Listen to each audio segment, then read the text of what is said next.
Hello friends, आप सभी लोगों का मैं स्वागत करता हूं आपके अपने YouTube channel online study with DK में। फ्रेंड्स, आज की यह क्लास बहुत ही इंपॉर्टेंट होने वाली, क्योंकि आज की इस क्लास में बहुत ही मोस्ट इंपॉर्टेंट और सिलेक्टेड क्वेश्चंस भी हैं जो कि सभी ईवीएस से रिलेटेड। जल्दी से इस क्लास को जल्दी से फटाफट शेयर कर दीजिए। चैनल पर पहली बार आए, चैनल को सब्सक्राइब कर लीजिए, जिससे आने वाली जो नई वीडियोज हों उनकी नोटिफिकेशन आप सभी लोगों को सबसे पहले मिले। चलिए फ्रेंड्स, आज की इस क्लास को स्टार्ट करते हैं। पहला क्वेश्चन हमारा कह रहा है ग्लोबल वार्मिंग में CO2 यानी carbon dioxide gas, CH4, CFCs और N2 की सापेक्षिक भूमिका क्या है। सबसे पहले हम यहाँ पर ग्लोबल वार्मिंग समझते हैं कि आखिर ग्लोबल वार्मिंग क्या होती है। बहुत से बच्चे हमारे यहाँ पर नहीं जानते होंगे कि ग्लोबल वार्मिंग क्या होती है। तो देखिए, ग्लोबल वार्मिंग एक बार आपको साधारण आसान भाषा में समझा देता हूँ कि वायुमंडल में जो ग्रीन हाउस गैसें हैं, ग्रीन हाउस गैसें कौन कौन सी हैं। मेथेन हमारी ग्रीन हाउस गैस है, कार्बन डाइऑक्साइड गैस है। देखिए, मेथेन जो हमारी CH4 जिसके नाम से जानते हैं, ठीक है, मेथेन हमारी मेथेन गैस है, ग्रीन हाउस गैस है। कार्बन डाइऑक्साइड हमारी ग्रीन हाउस गैस है, और जो क्लोरोफ्लोरोकार्बन जिसको CFC के नाम से जानते हैं, ये सभी हमारी ग्रीन हाउस गैसें हैं। तो यहाँ पर परिभाषा ये निकल के आती है ग्लोबल वार्मिंग की कि वायुमंडल में ग्रीन हाउस गैसों के बढ़ने के कारण, यानी जो CH4, CO2 और CFC जो गैस है, इनके बढ़ने के कारण जो पृथ्वी का जो औसत तापमान है उसमें बढ़ोतरी हो जाती है। जब उसमें बढ़ोतरी होती है तो इस तापमान बढ़ोतरी को हम ग्लोबल वार्मिंग के नाम से जानते हैं, ठीक है। और इसकी वजह से जलवायु परिवर्तन भी होने लगता है ग्लोबल वार्मिंग की वजह से। तो हमारे बच्चों को समझ में आ गया होगा कि ग्लोबल वार्मिंग आखिर होता क्या है। एक बार रिपीट कर देते हैं। वायुमंडल में ग्रीन हाउस गैसें जो कि मेथेन, कार्बन डाइऑक्साइड, CFC जो गैसें हैं, ये इनके बढ़ने के कारण जो पृथ्वी का औसत तापमान है वो बढ़ जाता है, और जब बढ़ेगा तापमान तो इसको ग्लोबल वार्मिंग के नाम से जानते हैं। और जो साधारण सी बात है, अगर तापमान बढ़ेगा तो जलवायु में भी परिवर्तन होगा। तो यहाँ पर क्वेश्चन पूछा गया है ग्लोबल वार्मिंग में CO2, CH4, CFC और N2 की सापेक्षिक भूमिका क्या है। तो इसका जो राइट ऑप्शन होगा वो ऑप्शन नंबर इसका बी रहने वाला, ऑप्शन नंबर 2 रहने वाला। देखिए, CO2 जो है ये 60% पाई जाती है ग्लोबल वार्मिंग में, CH4 जो है ये 20% पाई जाती है, CFC जो है ये 14% पाई जाती है, और N2 जो है ये 6% पाई जाती है। इस क्वेश्चन का बी ऑप्शन राइट ऑप्शन बिल्कुल हो जाएगा, ठीक है। देखिए, आप सब लोग जानते हैं सूर्य से जो आने वाली हमारी हानिकारक कीड़े होती हैं, इनको हमारे वायुमंडल में एक समताप मंडल में ओजोन गैस होती है, ओजोन परत होती है, वो हमारी जो हानिकारक कीड़े होते हैं उनसे हमारी रक्षा करते हैं। आप सभी लोगों को याद रखना है। चलिए अगले सवाल के ऊपर बढ़ते हैं। क्वेश्चन नंबर 2 हमारा है पृथ्वी का 71% हिस्सा ढका हुआ है, यानी पृथ्वी का जो 71% हिस्सा है वह किससे ढका हुआ है। देखिए, यहाँ पर धूल कर लीजिए, धूल, हवा, बादल या जल। तो फ्रेंड्स, आप सभी लोगों को बता दें, इसको हम पृथ्वी मान लेते हैं, ये 100% है, ठीक है, ये 100% है। अगर पृथ्वी का 71% हिस्सा किससे ढका हुआ है, तो आप सभी लोग जानते होंगे 71% जो हिस्सा है वो हमारा वाटर से यानी जल से ढका हुआ है, और बाकी का जो 29% है ये हमारा स्थल भूमि है, ठीक है, स्थल है, ठीक है। यहाँ पर क्वेश्चन पूछा गया है पृथ्वी का 71% हिस्सा किससे ढका हुआ है। तो इसका राइट ऑप्शन जाएगा ऑप्शन नंबर 4 के साथ, ऑप्शन नंबर डी के साथ, जल से ढका हो जाएगा। यानी इस क्वेश्चन का डी ऑप्शन राइट ऑप्शन होने वाला है। चलिए अगले सवाल के ऊपर पे क्वेश्चन नंबर 3 हमारा है निम्न में से किसे गैसीय प्रदूषकों को नियंत्रित करने के लिए प्रयोग किया जा सकता है। क्वेश्चन हमारा पूछा गया है निम्न में से किसे गैसीय प्रदूषकों को नियंत्रित करने के लिए प्रयोग किया जा सकता है। तो आप सब लोगों को बता देते हैं ये NCERT बेस्ड क्वेश्चन है, और फ्रेंड्स बता दें जितने भी क्वेश्चन है आप सभी लोगों के लिए बहुत ही काफी इंपॉर्टेंट रहने वाले हैं सभी टेट एग्जाम्स के लिए। तो इन क्वेश्चन को बिल्कुल भी मिस मत करिए। जैसा कि आप सभी लोग जानते हैं, इसके पहले मैंने एक क्लास करवा दी, उसमें मैंने 30 क्वेश्चन करवा दिए थे, तो उस क्लास को देखना बिल्कुल मत भूलिए। उसका लिंक आप सभी लोगों को नीचे डिस्क्रिप्शन बॉक्स में ऊपर आई बटन पे मिल जाएगा। हमारे क्वेश्चन की बात करते हैं कि निम्न में से किसे गैसीय प्रदूषकों को नियंत्रित करने के लिए प्रयोग किया जा सकता है। तो अवशोषण जो है इसको गैसीय प्रदूषकों को नियंत्रित करने के लिए इसका प्रयोग किया जा सकता है। आप सभी लोगों को याद रखना है, काफी इंपॉर्टेंट क्वेश्चन है, NCERT बेस्ड क्वेश्चन है। क्वेश्चन नंबर 4 की बात आई है हमारे देश में वन महोत्सव मनाया जाता है, यानी हमारे देश में जो वन महोत्सव है वह कब मनाया जाता है। तो आप सभी लोगों को यहाँ से 2 से 3 क्वेश्चन बन सकते हैं। हमारे देश में वन महोत्सव कब मनाया जाता है, तो ये हर साल 1 जुलाई को मनाया जाता है, ठीक है। और ये 1 जुलाई को नहीं मनाया जाता बल्कि एक सप्ताह के हिसाब से मनाया जाता है। तो हमारे देश में जुलाई का जो पहला सप्ताह होता है, यानी 1 से 7 जुलाई तक होता है, तब हमारे देश में वन महोत्सव मनाया जाता है। याद रखना है, वन महोत्सव जो है ये भारत में 1 जुलाई से 7 जुलाई यानी जुलाई का पहला सप्ताह में मनाया जाता है। दूसरा क्वेश्चन यहां से बन सकता है कि यह वन महोत्सव कब से शुरू किया गया, यानी वन महोत्सव मनाना कब से शुरू किया गया। तो यह 1947 ईस्वी से शुरू किया गया वन महोत्सव। 1 जुलाई यानी जुलाई का जो पहला सप्ताह होता है वहां से 1947 ईस्वी से वन महोत्सव मनाना शुरू हुआ। यहाँ से एक क्वेश्चन और बन सकता है कि इसको किसने शुरू किया था 1947 ईस्वी में। तो आप सभी लोगों को बता देते हैं डॉक्टर राजेंद्र प्रसाद। 3 महापुरुष थे डॉक्टर राजेंद्र प्रसाद, दूसरे थे जवाहरलाल नेहरू, ठीक है। दूसरे थे जवाहरलाल नेहरू, तीसरे थे एपीजे अब्दुल कलाम। एपीजे जो अब्दुल कलाम थे, ये तीन हमारे जो महापुरुष थे, इन्होंने 1947 ईस्वी में हमारे देश में जुलाई का जो पहला सप्ताह हुआ करता था 1 जुलाई से 7 जुलाई, तब वन महोत्सव मनाना शुरू किया है। तो यहाँ से मैंने आप लोगों को 3 क्वेश्चंस करवा दिए हैं, काफी इंपॉर्टेंट क्वेश्चन है, इनको बहुत अच्छे से याद कर लीजिए। चलिए अगले सवाल की ओर बढ़ते हैं। अगला सवाल हमारा है उच्च जैविक ऑक्सीजन मांग, जिसको बीओडी के नाम से जानते हैं। बीओडी की फुल फॉर्म कई बार एग्जाम में पूछी जा चुकी है। इसके फुल फॉर्म की अगर बात करते हैं तो आप सभी लोगों को याद रखना है बायोकेमिकल ऑक्सीजन डिमांड। ठीक है, बायोकेमिकल ऑक्सीजन डिमांड जो है ये बीओडी की फुल फॉर्म है। इसको हिंदी में उच्च जैविक ऑक्सीजन मांग के रूप में से जानते हैं।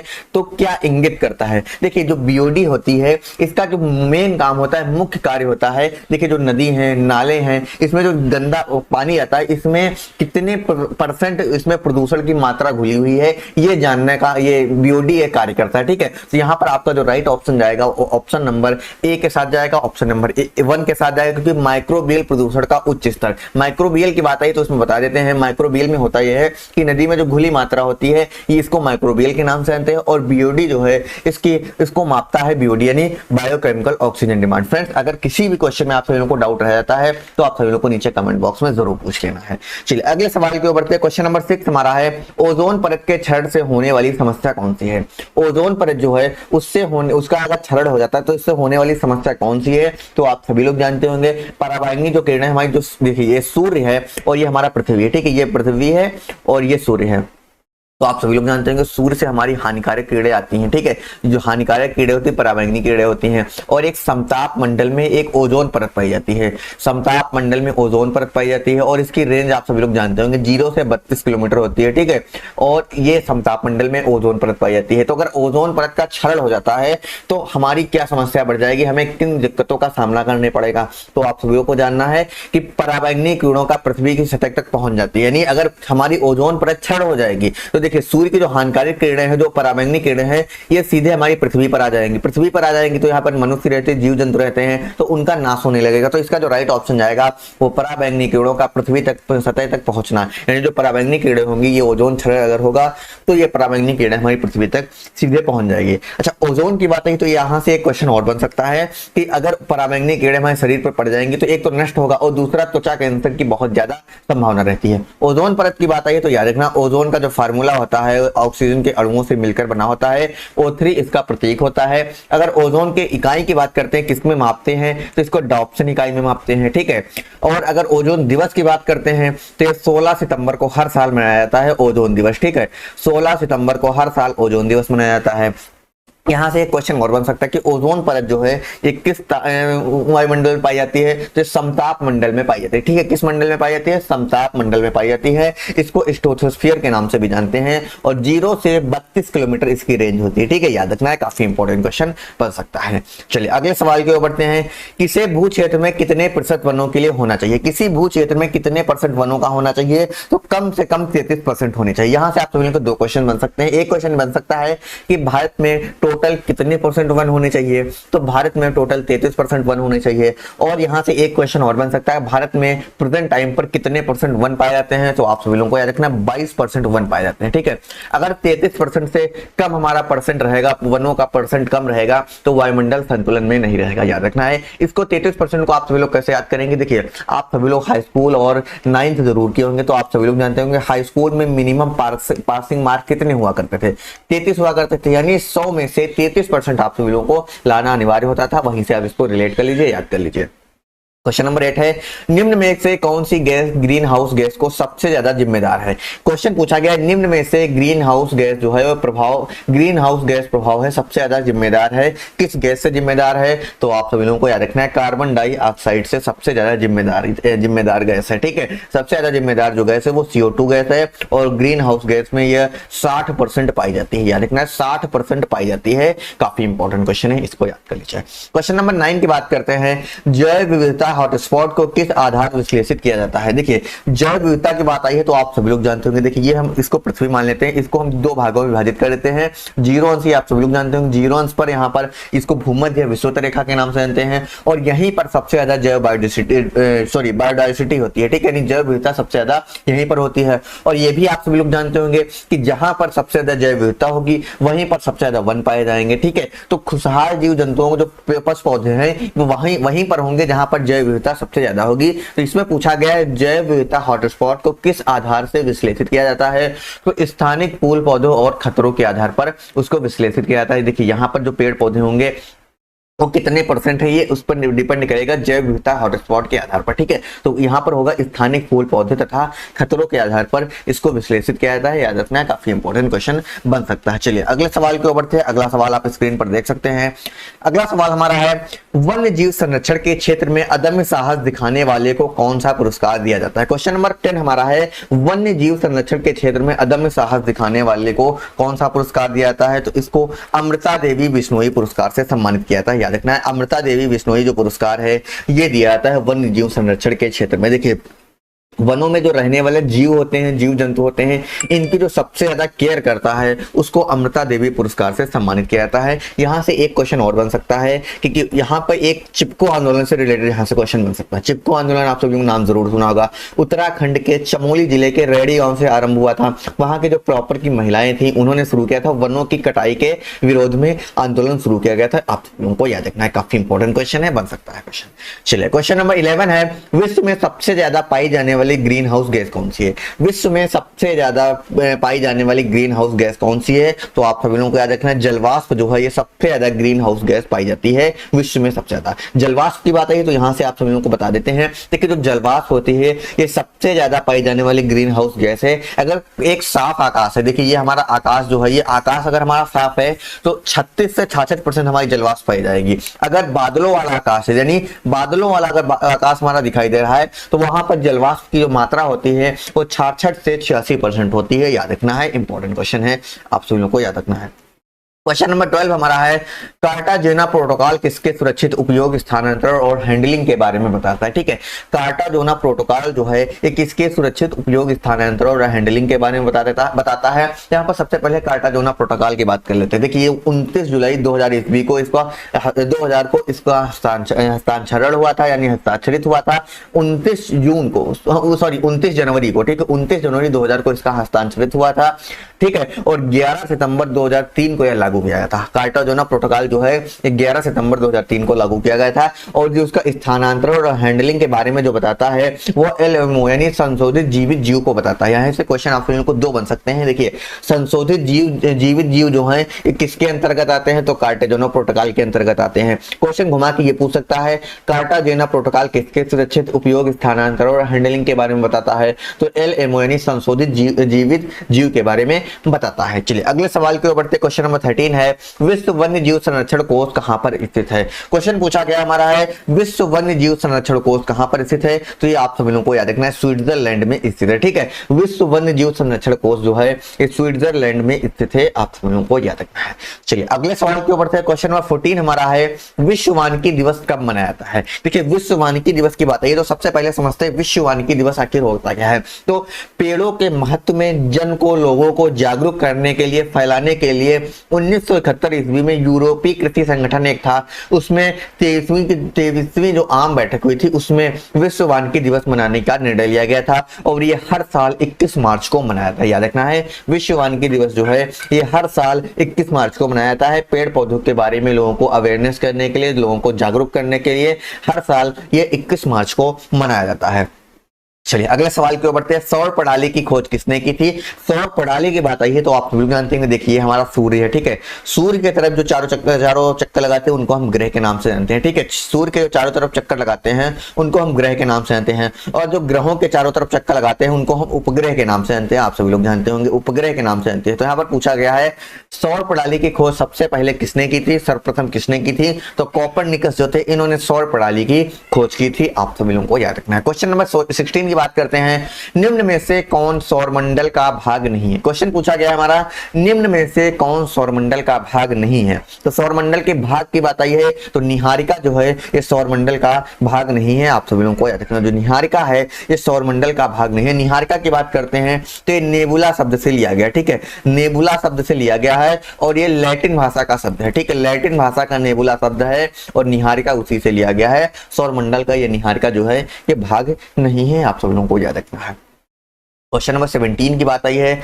सूर्य प्रकाश धरती तक पहुंचने में कितने मिनट लगा देता है। सूर्य का जो प्रकाश होता है, देखिए ये सूर्य हमारा है और ये हमारी पृथ्वी है, ठीक है, ये हमारी पृथ्वी है और ये हमारा सूर्य है, ठीक है। आप सभी लोग जानते होंगे सूर्य का जो प्रकाश है वो हमारी पृथ्वी पर पड़ता है, ठीक है, सूर्य का जो प्रकाश है हमारी पृथ्वी पर पड़ता है, ये कितना समय लगा देता है। तो ये 8 मिनट 22 सेकंड या 8 मिनट 33 सेकंड का समय लगाता है। देखिए जैसा आपके ऑप्शंस में दिया हो उस हिसाब से आप सभी लोगों को आंसर लगाना है। तो यहाँ पर 8.33 सेकंड दिया है तो इसका जो राइट ऑप्शन होगा 8.33 सेकंड होगा, यानी 8 मिनट 33 सेकंड लगा देना। अगर यहाँ पर 8.2 सेकंड दिया होता तो आप सभी लोगों को 8.2 सेकंड लगाना होता, ठीक है, याद रखना है। चलिए अगले सवाल की ओर बढ़ते हैं। क्वेश्चन नंबर 18 हमारा है, दूध से क्रीम पृथक की जाती है। देखिए यहाँ पर दो विधियां पाई जाती हैं। दूध से क्रीम निकालने के दो तरीके हैं। एक तो दूध को गर्म करके उसको कुछ समय तक रखने से दूध पर मलाई आ जाती है, ठीक है, जिससे वसा की जो मात्रा होती है उसके मात्रा दूध के अनुपात से अधिक हो जाती है और वहां इस तरीके से बहुत कम मात्रा में दूध से वसा अलग कर सकते हैं, ठीक है, एक ये तरीका हो गया। और दूसरा अपकेंद्रण विधि द्वारा हम दूध से क्रीम निकाल सकते हैं। देखिए पहला तरीका जो है वो दूध को गर्म कर देंगे, ठीक है, और उसको कुछ समय के लिए रख देंगे, उसमें मलाई निकल आएगी, ठीक है, और जो मलाई होती है वो दूध की मात्रा से अधिक होती है और उसको हम दूध से क्रीम निकाल लेते हैं। दूसरी विधि जो है वो अपकेंद्रण विधि से हम इसको निकाल सकते हैं, दूध से क्रीम को निकाल सकते हैं। चलिए अगले सवाल की बात करते हैं। क्वेश्चन नंबर 20 हमारा है, नमक और अमोनियम क्लोराइड के मिश्रण को अलग करते हैं। किस विधि से नमक और अमोनियम क्लोराइड के मिश्रण को अलग करते हैं। यहां से आप लोगों से दो क्वेश्चन मैं आप लोगों से पूछता हूं। नमक का रासायनिक नाम बताना है, सॉरी रासायनिक सूत्र आप लोगों को बताना है। अमोनियम क्लोराइड का रासायनिक सूत्र आप लोगों को बताना है। यहां पर पूछा गया नमक और अमोनियम क्लोराइड के मिश्रण को अलग करते हैं, यानी कौन सी विधि द्वारा अलग करते हैं। तो आप सभी लोगों को याद रखना है ऊर्ध्वपातन विधि से अलग करते हैं। ऊर्ध्वपातन की बात आई है तो इसको सब्लिमेशन के नाम से जानते हैं, ठीक है, सब्लिमेशन के नाम से जानते हैं, याद रखना सब्लिमेशन के नाम से जानते हैं। यह एक भौतिक रासायनिक प्रक्रिया है जिसमें कई पदार्थ अपनी ठोस अवस्था से सीधे गैस अवस्था में परिवर्तित हो जाते हैं, इसको ऊर्ध्वपातन के नाम से जानते हैं, ठीक है। याद रखना है कि अगर किसी भी ठोस को अगर हम गर्म करते हैं तो वह द्रव में बदलकर ना होकर सीधे वाष्प यानी गैस अवस्था में परिवर्तित हो जाता है, और वाष्प को ठंडा करके वो सीधे द्रव में ना बदलकर सीधे ठोस में परिवर्तित हो जाता है, इसको ऊर्ध्वपातन के नाम से जानते हैं। चलिए क्वेश्चन नंबर 21 की बात आई है, कपूर। देखिए जब भी कपूर की बात आई है आप आंख बंद करके ऊर्ध्वपातन विधि पर टिक लगा दीजिए, क्योंकि जो कपूर है यह ठोस अवस्था से सीधे वाष्प में, वाष्प से सीधे ठोस अवस्था में परिवर्तित होता है। तो क्वेश्चन पूछा गया है, कपूर, नेफ्थालीन और एंथ्रासिस ऐसे ठोस पदार्थ है जिनका हो सकता है तो ऊर्ध्वपातन हो सकता है। आप सभी लोगों को आंख बंद करके इसका राइट ऑप्शन लगा देना है। क्वेश्चन नंबर 22 हमारा है, सूर्य के रासायनिक मिश्रण में हाइड्रोजन का कितना प्रतिशत होता है। क्वेश्चन पूछा गया है सूर्य के रासायनिक मिश्रण में हाइड्रोजन का कितना परसेंट होता है। ये हमारा सूर्य है तो आप सभी लोग जानते होंगे सूर्य जो है ये हाइड्रोजन प्लस जो इसके हीलियम गैस है इसके मिश्रण से बना है। अगर हाइड्रोजन और हीलियम के मिश्रण की बात करते हैं तो हाइड्रोजन है 71%, हीलियम जो है वो है 26%। याद रखना हाइड्रोजन 71%, हीलियम 26%। क्वेश्चन पूछा गया सूर्य के रासायनिक मिश्रण में हाइड्रोजन का कितना परसेंट है, तो 71% है, याद रखना है, काफी इंपॉर्टेंट क्वेश्चन बन सकता है। चलिए फ्रेंड्स अगले सवाल के बढ़ते, निम्न में से कौन सा एक तारा नहीं है। क्वेश्चन पूछा गया है निम्न में से कौन एक तारा, चंद्रमा आपका तारा नहीं है, ठीक है, चंद्रमा जो है आपका तारा नहीं है, शुक्र जो है आपका तारा नहीं है, पृथ्वी जो है आपका एक तारा नहीं है, सूर्य जो है ये आपका तारा है। आप सभी लोगों को याद रखना सूर्य है ये एक तारा है, आप सभी लोगों को याद रखना है। भौगोलिक तारा के नाम से इसको जानते हैं और प्राचीन काल में इसको देवता के नाम से भी जानते थे। चलिए अगले सवाल के बढ़ते हैं, निम्न में से कौन से ग्रहों के चारों ओर घूमने वाले उपग्रह नहीं है। निम्न में से कौन से ग्रहों के चारों ओर घूमने वाले उपग्रह नहीं है, तो आप सभी लोगों को बता देते हैं सूर्य के जो सबसे पास में ग्रह है उसका नाम है बुध, ठीक है, सूर्य के जो सबसे पास में है उसका नाम है बुध। अगर पृथ्वी की बात करते हैं तो पृथ्वी के जो सबसे पास में है उसका नाम है शुक्र, ठीक है, ये पृथ्वी के सबसे पास में है। यहाँ पर पूछा गया निम्न में से कौन से ग्रहों के चारों ओर घूमने वाले उपग्रह नहीं है, तो इसका जो राइट ऑप्शन होगा वो बुध और शुक्र होगा, ठीक है। सूर्य के जो सबसे पास ग्रह है उसका नाम है बुध और पृथ्वी के जो सबसे पास ग्रह है उसका नाम है शुक्र। आप सभी लोगों को याद रखना है। क्वेश्चन नंबर 25 की बात आई है, कौन सी अधातु कमरे के तापमान पर द्रव है। कौन सी अधातु जो है वो कमरे के तापमान पर द्रव की बात कर रहा है, तो बच्चे आप सभी लोगों को याद रखना है जो ब्रोमीन गैस होती है, ये ब्रोमीन जो होती है कमरे के ताप पर, सामान्य रूप में कमरे के ताप पर यह धातु है और ये द्रव रूप में पाई जाती है। जो ब्रोमीन है गहरे लाल रंग की तीक्ष्ण गंध वाली द्रव होती है, ठीक है, गहरे लाल रंग की तीक्ष्ण गंध वाली द्रव होती है और इसके वाष्प का रंग जो है वो लाल से भूरा हो जाता है, ठीक है, लाल से भूरा हो जाता है। आप सभी लोगों को याद रखना चाहिए। अगले सवाल की बात करते हैं, क्वेश्चन नंबर 26, शुष्क वायु में ध्वनि की चाल कितने मीटर पर सेकंड होती है? देखिए आप सभी लोगों ने बच्चे जरूर पढ़ा होगा, 9th और 10th में आप सभी लोगों का एक सब्जेक्ट होता है विज्ञान, आप सभी लोगों ने नाम जरूर सुना होगा और पढ़ते भी आए होंगे। विज्ञान हमारा एक सब्जेक्ट हुआ करता था, वहां पर 9th और हाई स्कूल में किसी भी प्रकार का साइंस साइड या आर्ट साइड या कॉमर्स साइड कुछ भी नहीं हुआ करता था। वहां पर आप सभी लोगों ने विज्ञान के भौतिक विज्ञान में आप सभी लोगों ने पढ़ा होगा कि शुष्क वायु में ध्वनि की चाल कितनी होती थी, तो 332 मीटर पर सेकंड हुआ करती थी। आप सभी लोगों को याद रखना 332 मीटर पर सेकंड होती है शुष्क वायु में ध्वनि की चाल, आप सभी लोगों को याद रखना है। क्वेश्चन नंबर 27 की बात आई है, किस कोशिकांग को आत्महत्या की थैली कहा जाता है? इस कोशिकांग को आत्महत्या की थैली कहा जाता है, तो लाइसोसोम को आत्महत्या की थैली कहा जाता है। आप सभी लोगों को याद रखना है। तो जंतु कोशिका के कोशिका द्रव में जो पाया जाने वाला आवरण युक्त गोल गोल जो थैली नुमा जो संरचना होती है, इसको हम लाइसोसोम के रूप में जानते हैं। लाइसोसोम की डिफिनीशन आप सभी लोगों को याद रखना है। जंतु कोशिका के कोशिका द्रव में जो पाए जाने वाले आवरण युक्त जो गोल गोल थैली नुमा संरचनाएं होती हैं, उनको हम लाइसोसोम के नाम से जानते हैं। और लाइसोसोम की जो खोज की थी वो क्रिश्चियन डी ड्यूवे ने की थी, याद रखना है। क्रिश्चियन डी ड्यूवे जो थे, इन्होंने सर्वप्रथम 1958 ईस्वी में इसकी खोज की थी। यह गोलाकार रूप में होते हैं। अगर इसके व्यास की बात करते हैं तो 0.4 माइक्रोन से 0.8 माइक्रोन इसकी लंबाई होती है, इसके गोलाकार इसकी व्यास होता है, याद रखना है, ठीक है। चलिए क्वेश्चन नंबर 28 की बात करते हैं, हंसाने वाली गैस कौन सी होती है? हंसाने वाली गैस की बात आई है तो याद रखना है लाफिंग गैस के रूप में आप सभी लोग याद रखना है नाइट्रस ऑक्साइड को जानते हैं, N2O गैस को रासायनिक लाफिंग गैस के रूप में जानते हैं, हंसाने वाली गैस के रूप में जानते हैं, याद रखना है। और ये रंगहीन अज्वलन गैस होती है, ठीक है, रंगहीन अज्वलन गैस होती है और ये सामान्यतः जो निश्चेतन और दर्द से राहत के लिए उपयोग किया जाता है और इसको कभी कभी हेनलेट और वेलेटाइल पदार्थों के रूप में भी उपयोग कर लिया जाता है। आप सभी लोगों को याद रखना है। क्वेश्चन नंबर 29 की बात करते हैं, हेमेटाइट किस धातु का अयस्क है? हेमेटाइट की बात आई है तो याद रखना है हेमेटाइट जो है लोहा, हेमेटाइट, मैग्नेटाइट, ये जितने भी धातुएं हैं इनका अयस्क जो है वो लोहा है। आप सभी लोगों को याद रखना है। लोहा का आप सभी लोग रासायनिक सूत्र जानते होंगे, इसका रासायनिक प्रतीक जो है वो Fe है। क्वेश्चन नंबर 30 की बात आई है, किस संघ के जंतुओं को जीव द्रव्य के स्तर पर गठित जंतु कहा जाता है? इस क्वेश्चन का आंसर आप सभी लोगों को नीचे कमेंट बॉक्स में बताना है। आपके ऑप्शंस हैं प्रोटोजोआ, कवक, फंग या इनमें से कोई नहीं। इन 4 ऑप्शन में एक ऑप्शन बिल्कुल राइट ऑप्शन है, उसका आंसर आप सभी लोगों को कमेंट बॉक्स में बताना है। फ्रेंड्स आज की इस क्लास में मैंने आप सभी लोगों को 30 ईवीएस के इंपॉर्टेंट क्वेश्चन करवा दिए हैं। अगर किसी भी क्वेश्चन में आप सभी लोगों को डाउट आता है तो नीचे कमेंट बॉक्स में या लाइव चैट में हमसे जरूर पूछ लीजिए। साथ में फ्रेंड्स बता दें, चैनल पर पहली बार आए चैनल को सब्सक्राइब कर लीजिए, नोटिफिकेशन को ऑन कर लेंगे, जिससे आने वाली जो नई वीडियोस हो उनकी नोटिफिकेशन आप सभी लोगों को सबसे पहले मिल जाएगी।